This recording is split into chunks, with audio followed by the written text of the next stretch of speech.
Okay, so when I say the name Robinhood, what's the first thing that pops into your head? Probably the app, right? The one that brought free stock trading to pretty much everyone. But what if I told you that the company you think you know has been quietly transforming itself right under our noses into something way, way bigger? So that's the big question we're tackling today. Is Robinhood still that same company from the big retail trading boom back in 2021? The answer, and it's a really clear one, is no, not even close. The company has been going through this massive and, frankly, surprisingly successful transformation. You gotta remember, it all started with this incredibly powerful, almost revolutionary idea. The founders, Baju Bhatt and Vlad Tenev, looked at an industry that was just walled off by high fees and a ton of complexity, and they decided to democratize finance. And look, that wasn't just some slick marketing slogan, it was a product strategy that absolutely turned the entire brokerage world on its head. And man, did it work. Their launch strategy was nothing short of brilliant. This viral, community-driven waitlist got them over 1 million people signed up before the app was even public. And that, of course, led to the absolute explosion of growth we all saw during the pandemic-era trading craze. It completely cemented their brand with a whole new generation of investors. But here's the thing. There was a huge flaw baked right into that model. It was fragile. The company's entire fortune was tied to the whims of the market. When people were trading like crazy, business was great. But when things cooled down, the business really suffered. They knew they had to evolve or they were going to risk just fading away. And that need to evolve is what led to this, a very deliberate pivot from being just a simple disruptor to becoming a full-blown financial super app. The entire focus of the company shifted. It went from let's get as many users as possible to how do we actually make more money from the millions we already have? This slide just lays it out perfectly. You can see the whole strategic shift in one place. They moved away from that classic Silicon Valley growth at all costs mindset and got laser-focused on monetization. And instead of being a simple tool that only makes money when you trade, the goal became building a diversified, all-weather financial ecosystem. So is it just talk? Is it actually working? Well, this number says it all. Their average revenue per user, that's how much money they make from each person on the app, jumped 34% in just 1 year. That is proof positive that they're not just adding users anymore, they are successfully making more money from every single one. The real key to this new model is a concept they call the dual engine business. The goal was to build a company that could make money whether the markets are going wild and volatile or when they're quiet and stable. Essentially, a business with a natural hedge built right into its DNA. All right, so let's pop the hood and see how this new machine is actually built. We're going to break down the different parts of Robinhood's new playbook right now. This revenue chart tells the news story perfectly. Yeah, transaction fees are still the biggest slice of the pie, but they're not the only story anymore, not by a long shot. Net interest revenues, that's money they make on customer cash, now make up a massive 36% of the business, with subscriptions kicking in another 10%. This is what diversification looks like.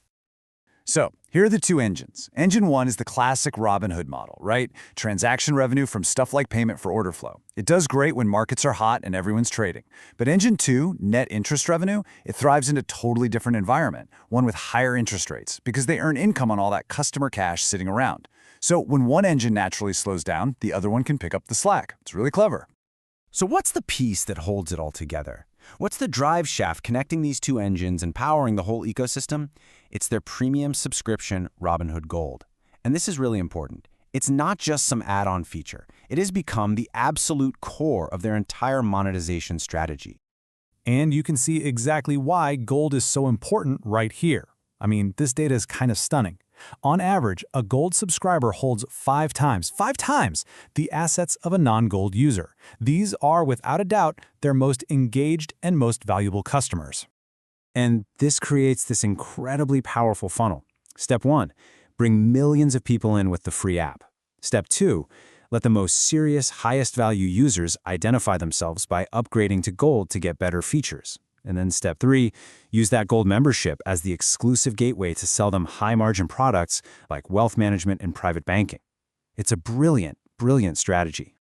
So, okay, the strategy is clever, but what about the results? Let's get into the numbers and see if this transformation is actually paying off on the bottom line, and of course, what risks come along for the ride. First, just look at customer trust. Their assets under custody, basically the amount of money customers have on the platform, nearly doubled in a single year to a staggering $279 billion. That's being driven by massive net deposits, which proves customers are starting to treat Robinhood as their main financial platform. Now check out this metric. There's this benchmark for elite software companies called the Rule of 40. Basically, you add a company's revenue growth and its profit margin, and if the total is over 40%, that's considered excellent. Well, Robinhood's score is an unbelievable 112%. This forces you to reframe the company not just as a broker, but as a highly efficient tech growth machine. And all that efficiency is translating directly to profit. After years and years of losing money, the company is now solidly profitable. Net income more than doubled year over year to $386 million. This shows incredible operating leverage. It means as their revenues grow, their profits are just exploding. But, and this is a big but, all of this success comes with a catch, a very premium valuation. Robinhood's stock trades at a price-to-earnings ratio of around 77.